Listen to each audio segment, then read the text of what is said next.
আসসালামু আলাইকুম বন্ধুরা, আপনাদের সকলকে স্বাগতম আমাদের অ্যাস্ট্রোলজিক্যাল চ্যানেল সাকি অ্যাস্ট্রোলজার। আমি সাকি অ্যাস্ট্রোলজার জেমস্টোন এক্সপার্ট। আপনাদের সকলের ভালোবাসা, আপনাদের সকলের সাপোর্ট আমাদেরকে এগিয়ে নিয়ে যেতে সাহায্য করছে। আপনারা এভাবে আমাদেরকে ভালোবাসবেন, এভাবে আমাদেরকে সাপোর্ট করবেন, এটাই আমরা আপনাদের কাছ থেকে আশা করছিলাম। যখনই রত্ন পাথর সম্পর্কে কোনো তথ্য, যখনই অ্যাস্ট্রোলজি সম্পর্কে কোনো প্রশ্ন, একটি মাত্র চ্যানেল সাকি অ্যাস্ট্রোলজার।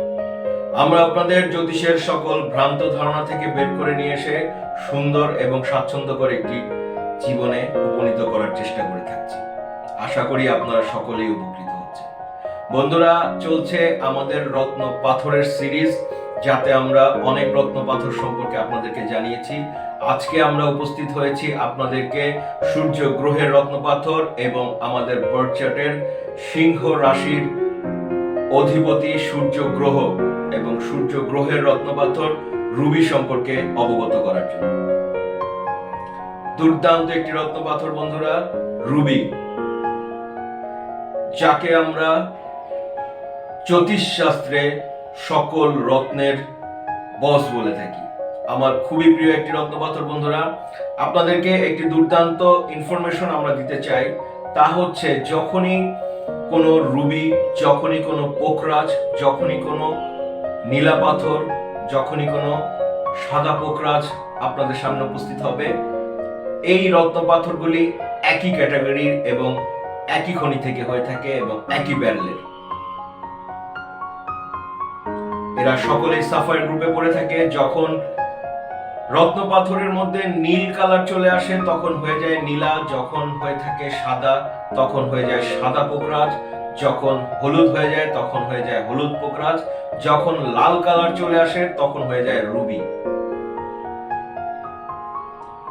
স্রষ্টার আল্লাহ পাকের নিয়ামতের মধ্যে দারুণ দুর্দান্ত এফেক্ট এবং দুর্দান্ত তার ক্ষমতা, এবং এভাবেই তিনি আমাদেরকে একই জায়গা থেকে বিভিন্ন গ্রহের সলিউশন দিয়ে রয়েছেন। দুর্দান্ত একটি রত্নপাথর, অবশ্যই ওল্ড বার্মার রুবি সবচাইতে দুর্দান্ত এফেক্টিভ হয়ে থাকবে আপনাদের জন্য। অবশ্যই গ্র্যাভিটি থাকবে 6.4 অথবা 4.6। দুর্দান্ত ভাবে এফেক্ট হয়ে থাকবে, আপনাদের জীবনের সকল ঝুট ঝামেলা থেকে বের করে নিয়ে এসে সুন্দর এবং স্বাচ্ছন্দ্যকর একটি জীবন উপনীত করবে।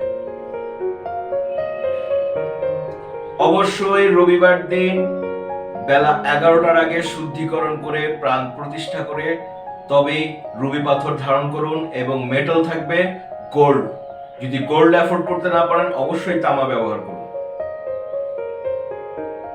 আপনারা যদি আমাদের দ্বারা আপনাদের বার্থ চার্ট বিশ্লেষণ করতে চান, আমাদের কাছ থেকে রত্ন পাথর ক্রয় করতে চান, অবশ্যই টেলিগ্রামে নক করুন অথবা আমাদের ইমেইল অ্যাড্রেসে মেইল করুন।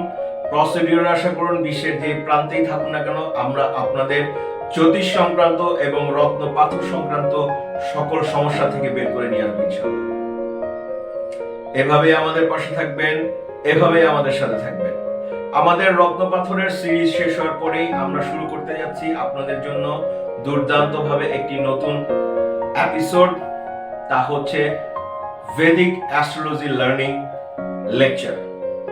কিভাবে আপনারা শুরু থেকে শুরু করে এবং অ্যাডভান্স লেভেল পর্যন্ত ভেদিক অ্যাস্ট্রোলজি লার্ন করতে পারেন, এবং অ্যাস্ট্রোলজির ভেতরে কিভাবে আপনাদেরকে প্রেডিকশন করতে হবে সে ব্যাপারে ডিটেইল ইনফরমেশন নিয়ে আপনাদেরকে শর্ট কোর্স হিসেবে আমরা প্রেজেন্ট করে থাকবো লেকচারগুলি। আশা করি বিনামূল্যে আপনারা জ্যোতিষশাস্ত্র সহজেই শিখতে পারবেন, এবং এর জন্য আমরা কোনো রকম পারিশ্রমিক নিচ্ছি না বন্ধুরা। আমি মনে করি একজন দক্ষ অ্যাস্ট্রোলজার হিসেবে আমার দায়িত্ব, আমার জ্ঞান আপনাদের মাঝে পৌঁছে দেয়া, এবং আপনারা সেই জ্ঞানের সহজ এবং সঠিক উপায় হিসেবে নিজেদেরকে ব্যবহার করে আপনাদের জীবনের সকল ঝুট ঝামেলা থেকে বেরিয়ে আসুন।